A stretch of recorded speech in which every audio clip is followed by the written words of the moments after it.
welcome back to Cotton Creations. So today I'm bringing you another vegan recipe. During the holidays, I decided to veganize Dutch apple pie, and that's what I'm going to be doing in today's video. So if you're interested, stay tuned. But first, be sure to hit that subscribe button so you don't miss out on all the great videos I have coming your way. Let's hop into it. So the first step you want to do is add some lemon juice, some granulated sugar, brown sugar, and some flour and cinnamon to your sliced Granny Smith apples, and you want to mix that very nice and well so all your apples are nice and coated. And then you're going to set that to the side, and as it is sitting there, it will begin to liquefy a little bit, and that's what you want.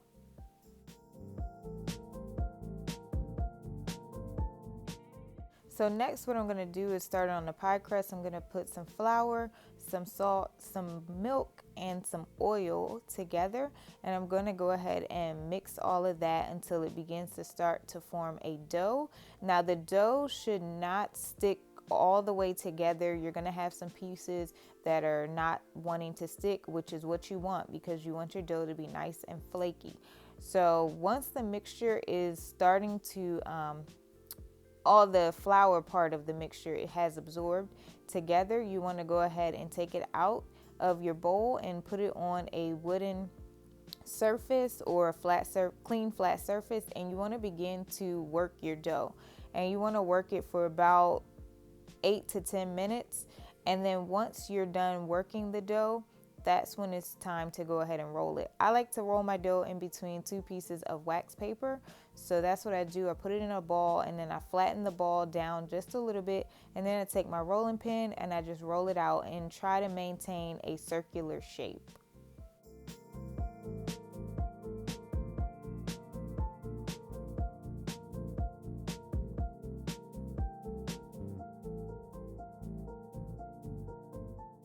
Next, I'm going to check to see if the pie crust is big enough for my pie pan. So with the wax paper still on, you can go ahead and put it inside your pie pan. If it fits and it hangs over, that means it's enough.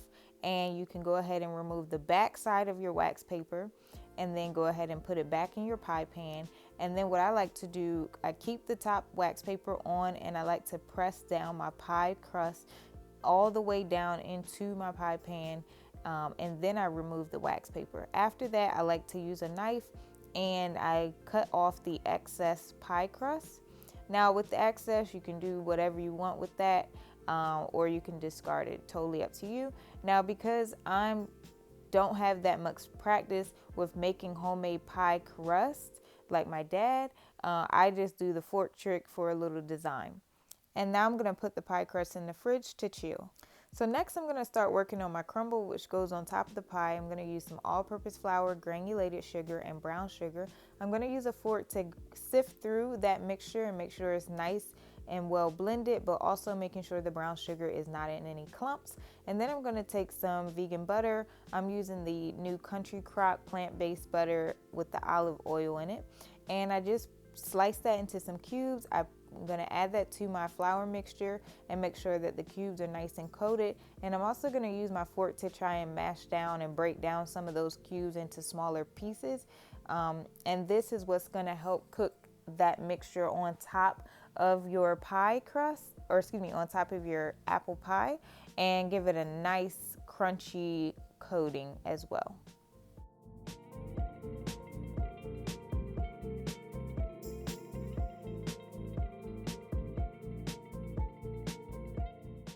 Now it's time to bring everything together and assemble our pie.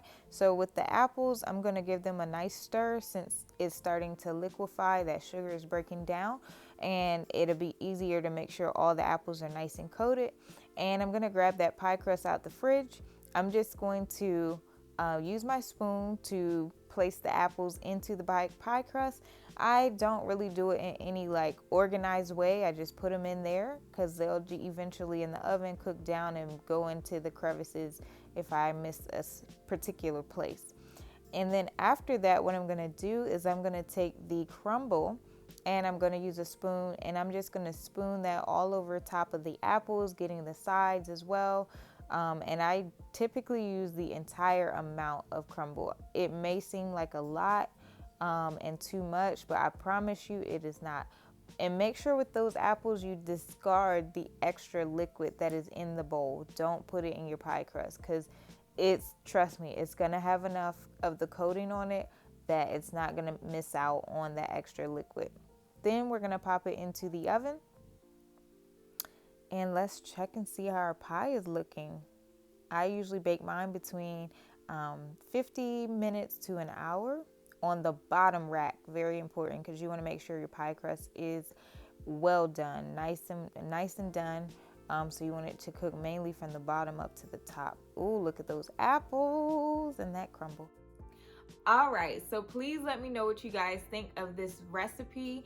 I would love to hear what you guys think of it. It tastes so good. It's easy to make. I use my dad's pie recipe, which he always used to swear to me like it's so easy to do, and it's homemade and it's nice and flaky. But I always would just do store-bought pie crust because I just felt like it was just gonna be too much work. And as you can see from the video, it really is super easy and quick to do. So I'll be using Dad's pie crust recipe from here on out, but please let me know what you guys think of the recipe. You know, as always, I put the link so you can download the recipe in the description box for you guys. But yeah, drop me a comment. Let me know what you think. If you like this video, give me a thumbs up and make sure you hit that subscribe button so you don't miss out on the next awesome video. Thanks for watching.